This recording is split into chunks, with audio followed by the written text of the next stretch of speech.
How's it going, everybody? It's Warren, and welcome to this week's episode of Theory Thursdays, my segment where you all submit your theories, I choose 5 to go over each week, and then you all vote which one was your favorite for the week and then the overall month. The winner takes home the monthly prize, which is currently 2 IMAX tickets so you can go see Avengers Endgame in IMAX. Be sure to vote on which theory you thought was your favorite for the month of March. You can find the video to vote in the link above. Congratulations to last week's winner, Gunter S., on his theory for how the snap split the universe in two. Congrats, Gunter, you're now eligible to win the monthly prize. If you would like to submit a theory of your own, you can find the email and the instructions in the description down below. Okay, let's dive into some theories. The first one comes from Deepak Kumar, and Deepak has a theory on how the first half of Avengers Endgame is going to play out. Endgame starts with Tony and Nebula on the Benatar. They're playing a game together and they're learning more about each other's pasts. Then Tony records his message to Pepper. Meanwhile, Thanos is on Titan. He is satisfied, the gauntlet is repaired, and he talks to Gamora using the Soul Stone. He then tries to destroy all of the stones so no one can undo the decimation, but fails and a large explosion happens. Tony and Nebula repair the ship enough to make it back to Earth. Meanwhile, Captain Marvel has already met the Avengers and they plan to go attack Thanos. Nebula ends up telling them where Thanos is. Rocket tells the Avengers that he found the same energy surge as the snap on a distant planet, which is the explosion of Thanos trying to destroy the stones. They all go to fight Thanos except for Tony and Bruce because Tony is injured and Bruce still can't bring the Hulk out. The Avengers initially have the upper hand and manage to injure Thanos, but Thanos ends up using the stones again and he kills Captain Marvel with the Infinity Gauntlet. He then uses the Space Stone to transport himself back to the Sanctuary 2, his ship. The Avengers return to Earth and 2 to 3 years go by until Ant-Man comes out of the quantum realm and gives the Avengers hope with time travel. Thanos, using the Mind Stone, realizes what the Avengers are about to do, so he goes and he attacks the Avengers compound. A huge fight occurs, but the Avengers manage to go back in time. And from here, they will collect all of the Infinity Stones and undo the snap.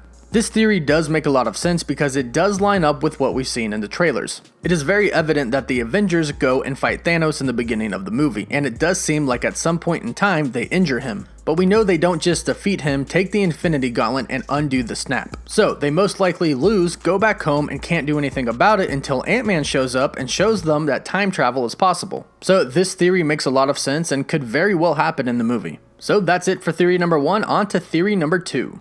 Theory number 2 comes from Alfred Norwin Barbacina, and he has a theory about Adam Warlock in Avengers Endgame. Alfred says that Adam Warlock was created from the remains of Ego the Living Planet.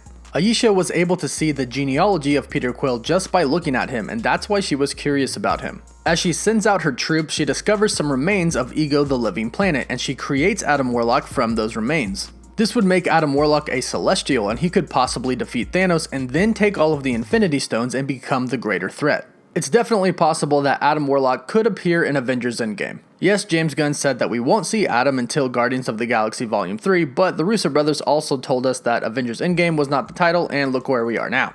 And recently, Marvel released a book that is tied into Avengers Endgame, and Adam Warlock is in the book. So it certainly is a possibility. And it would make sense that the Sovereign would be angry at whoever did the decimation and would send out Adam Warlock to figure it out. And Adam Warlock is somebody that we've all been waiting to see in the MCU for a very long time. So perhaps the Russo brothers thought that it's finally time to bring him in.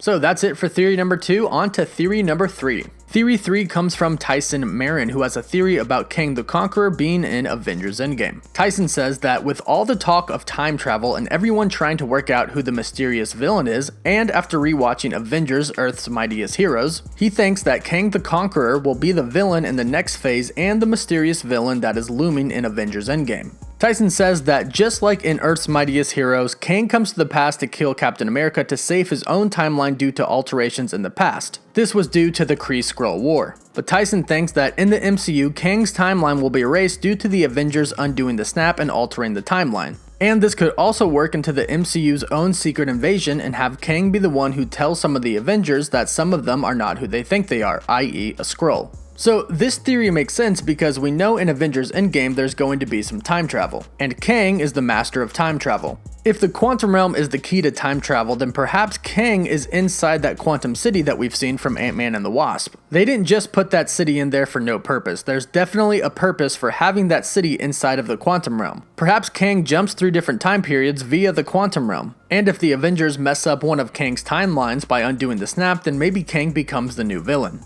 So that's it for theory number 3, on to theory number 4.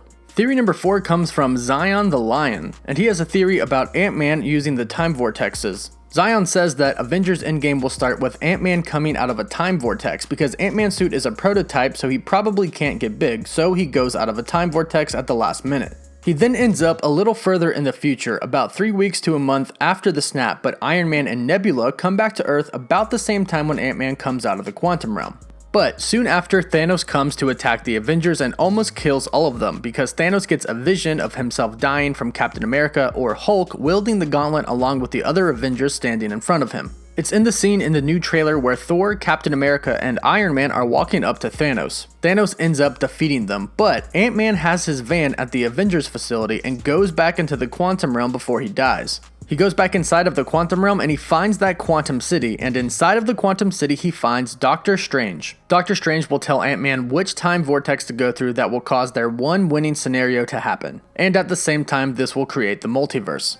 This theory could work because I think it's a very different play on time travel than we all think. I think most of the people think that the Avengers will go fight Thanos and he'll defeat them and they'll go back to Earth. But why would Thanos leave the Avengers alive if he knows they're trying to undo his plan? So if Thanos attacks the Avengers at their headquarters and is killing the Avengers, it would make sense that Ant-Man would go back into the quantum realm to try and go back in time before Thanos attacks. And I do think Doctor Strange is still going to be guiding somebody in Avengers Endgame to help them go to that one scenario where they win. He is the master of the mystic arts, and it has been mentioned lately that perhaps everybody that has been dusted is actually in Soul World, and perhaps the way to get there is through the quantum realm. So perhaps we could see this theory come to light in Avengers Endgame. That does it for theory number 4, on to the final theory number 5. Theory number 5 comes from Jordan Irving, who has a theory about the post-credit scene for Avengers Endgame. Jordan thinks that in Avengers Endgame we will see the scene where Thanos decimates Xandar, and in this scene he believes that we will see Nova. And from there on out, Nova will help fight against Thanos. The MCU is heading into the cosmic future, and Nova would be a great character to introduce to the next cosmic phase. Since Captain Marvel is supposed to be leading the Avengers after Avengers Endgame, the post-credit scene could be her asking Nova to be an Avenger.